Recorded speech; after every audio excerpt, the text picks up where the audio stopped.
वह असली मुक्ति है। सत्संग करने से गुरु का शरणागत होते हैं, सद्गुरु की पहचान होती है। गुरु महाराज ने कहा, करी सत्संग गुरु खोज करिए, चुनिए गुरु सच्चा, बिन सतगुरु के ज्ञान पंथ सब कच्चा ही कच्चा। सदगुरु की खोज में सत्संग सहायता करते हैं। सदगुरु जब मिल जाते हैं तो उनसे भेद ले करके तब समझ में आता है स्थूल शरीर के भीतर में वो जो बोलने वाला है ज्ञानमय सत्ता है। कोई बोलबा बोलबा बोलबा रे, कोई बोले अधर से, वही बोलबा से तीन प्रगट भय ब्रह्मा विष्णु महेश बारे। कोई बोले अधर से, वह जो ज्ञानमय सत्ता है उसको कैसे नियंत्रित करना है।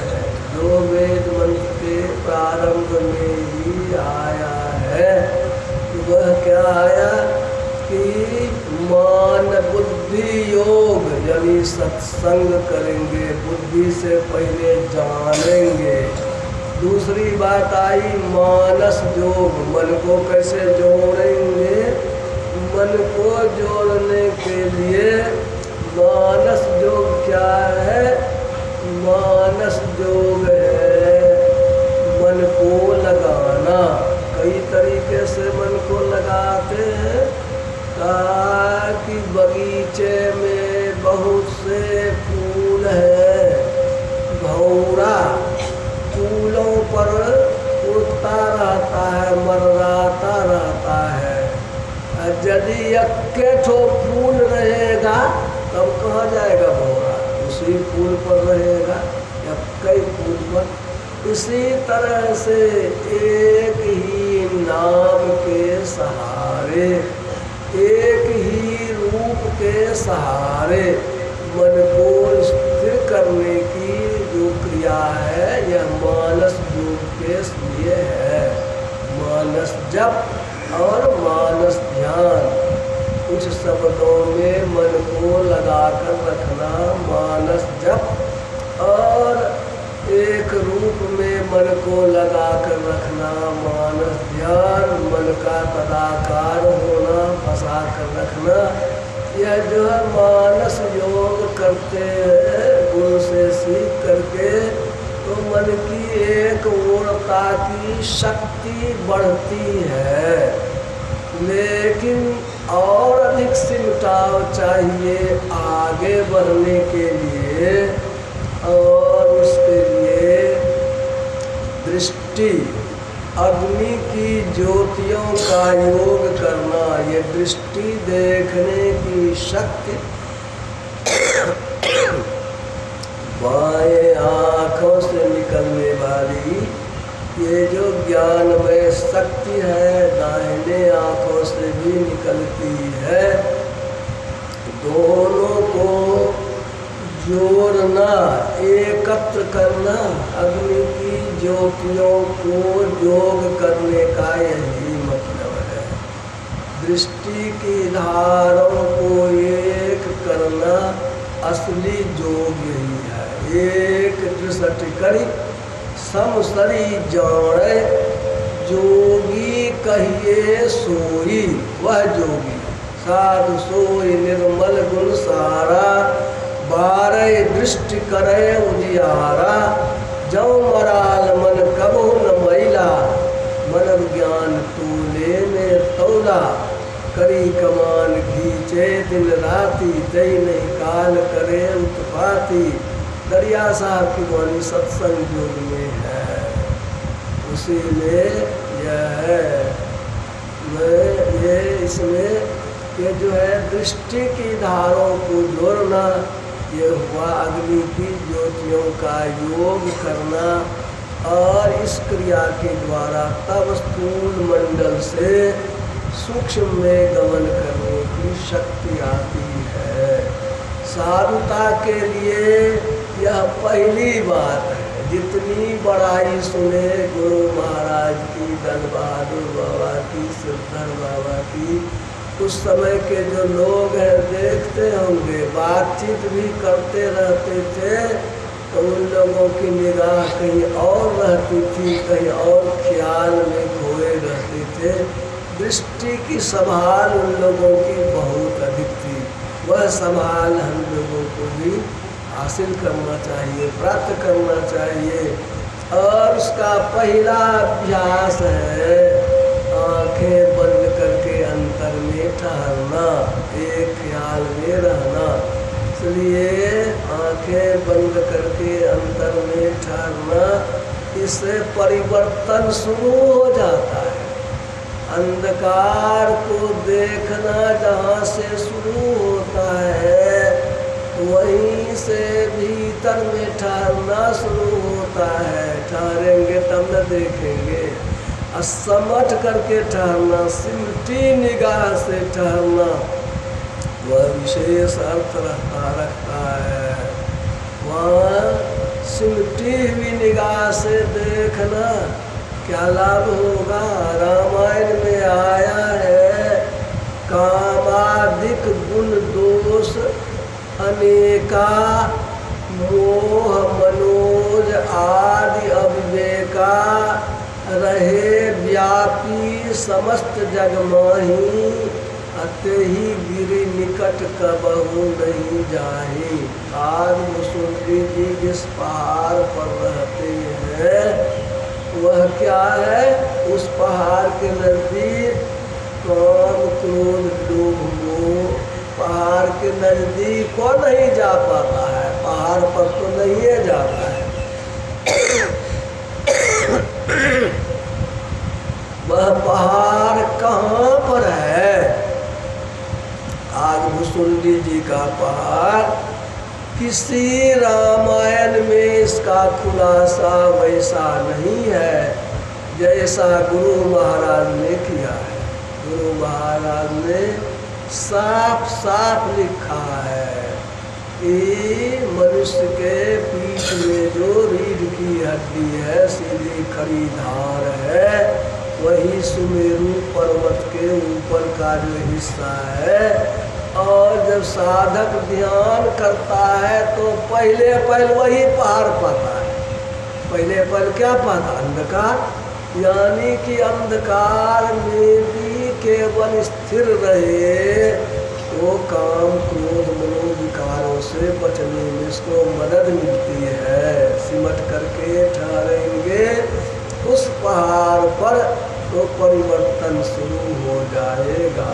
और जब दृष्टि की धारें चेतनामय होती है, चेतना प्रकाशमय होता है, इसलिए दृष्टि की धारों को जोड़ करके तब अंतर में जब टिकते हैं, वहाँ कुछ दिखाई पड़ता है। वो दिखाई पड़ता है तो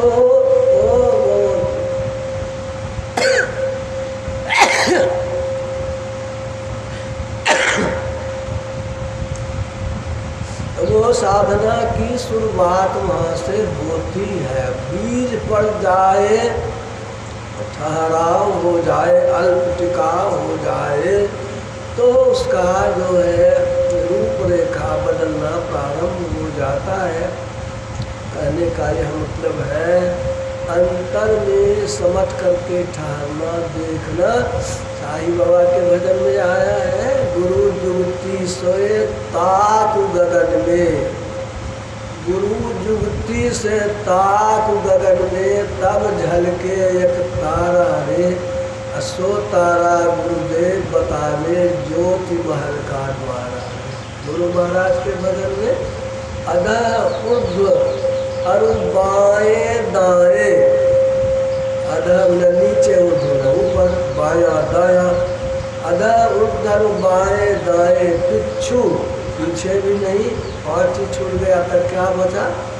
अधः ऊर्ध्व बाएं दाएं पिछू पांचों त्याग, अखष्ट बीचों बीच एक निशान दृष्टि की लाल। छठा बसता है बीचों बीच, सामने में दृष्टि जहाँ टिकती है वहाँ उसका दाग पड़ता है, निशान पड़ता है। वहाँ यदि इस निशान पर अपने को रखेंगे, तेजस बिंदु का उदय होता है। उदित तेजस बिंदु में तुम चलो चाल विहंगरे, यह प्रैक्टिस, इसका अभ्यास, ये अंतर में चलने का अभ्यास है। बैठ करके करते हैं, निश्चिंत होकर करते हैं, लेकिन इसका अभ्यास तो मन से होता है। मानस दृष्टि है, मन को उस ओर लगाते रहेंगे तो सोवत जागत खरे उताने, कहे कबीर हम वही ठिकाने, यह स्थिति भी होती है। गोया वो चलते फिरते भी ध्यान का अभ्यास किया जा सकता है। केवल बैठिए करके होगा और उसके बाद मन रहेगा चंचल संसार में, तब बैठियो करके नहीं होगा। और काम दाम करते वक्त भी मन को समेट में रखेंगे तो बैठने समय में भी मन बैठेगा। यानी कि हमेशा उसको समेट करके रखने की बात होती है। इसलिए सत्संग की बात, उनकी सत्संग की बात है। यह विनोद जी का सत्संग है, ये मुख्य रूप से वो करा रहे हैं। सत्संग तो सबों का होता है और कुछ कार्यक्रम है। अभी क्या सब कार्यक्रम है विनोद जा करके बता रही है। तो ध्यानाभ्यास और महाप्रसाद की भी व्यवस्था है। ध्यानाभ्यास और महाप्रसाद, फिर अपराह्न काल में भी सत्संग होगा। तो इस तरह से ये कार्यक्रम की बात होगी। तो हम लोग यह जो है इस बहाने माता की पुण्यतिथि के बहाने सत्संग के वचनों में सुनते हैं, समझते हैं, मन को लगाते हैं, बहुत अच्छा करते हैं। तो हम लोग गए थे भगवान बुद्ध का नासिक, वहाँ लोग बताया कि नासिक क्या क्यों नाम पड़ा, तो शूर्पणखा का नाक काटा गया था, इसीलिए उसका नाम पड़ गया नासिक। तो नासिक पहाड़ पर वहाँ बौद्ध भगवान की गुफाएं भी है और नीचे में विशाल बौद्ध मंदिर भी है। वहाँ पर वो बौद्ध गुफाओं में ठीक वही जो वो जो वहाँ कहते हैं ये, वो जो गुफा देखे थे ठीक वैसे ही वहाँ गृहस्थों ने भी बनाया। हीनयान संप्रदाय का वहाँ पर बना हुआ, भगवान बुद्ध के संप्रदाय में हीनयान महायान है, तो उसी का था कि वो गुफा के भीतर में सत्संग करने की और ध्यान करने की जगह, बीच में बड़ा सा जगह, बगल बगल में छोटी छोटी कोठरी सब थी बनी हुई। तो इस तरह से भगवान बुद्ध का भी वह पुराना जगह रहा होगा। और वो जहाँ पर लक्ष्मण जी ने नाक काटा था, नदी के बगले में वहीं पर जो है दिखाया गया है। लेकिन कितना दूर है नासिक और लंका, तो लगता है इतना दूर कैसे चली आई शूर्पणखा। हम समझते हैं कि 1500 किलोमीटर से कम नहीं होगा नासिक से लंका। नासिक हो गया बम्बई के पास में, 200 किलोमीटर मुंबई है वहाँ से, और लंका कहाँ, भारत का दक्षिणी छोर, और वहाँ चली आई थी। इस तरह से वहाँ पर उधर अधिक गर्मी नहीं पड़ती है मुंबई के आसपास में।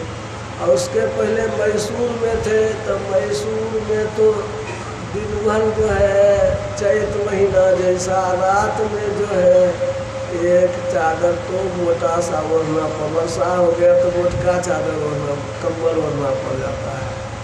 और उसी जगह से जो इधर आए ना 1 महीना के बाद में तो तबीयत खराब हो गई है। सब लोग आए, सत्संग का आनंद ले रहे हैं। हम लोग और सारी बातों की चर्चा करेंगे। अब थोड़ा सा भजन गराई लोग आएंगे तो भजन सुनेंगे, और बातों की। बोलिए श्री सद्गुरु महाराज।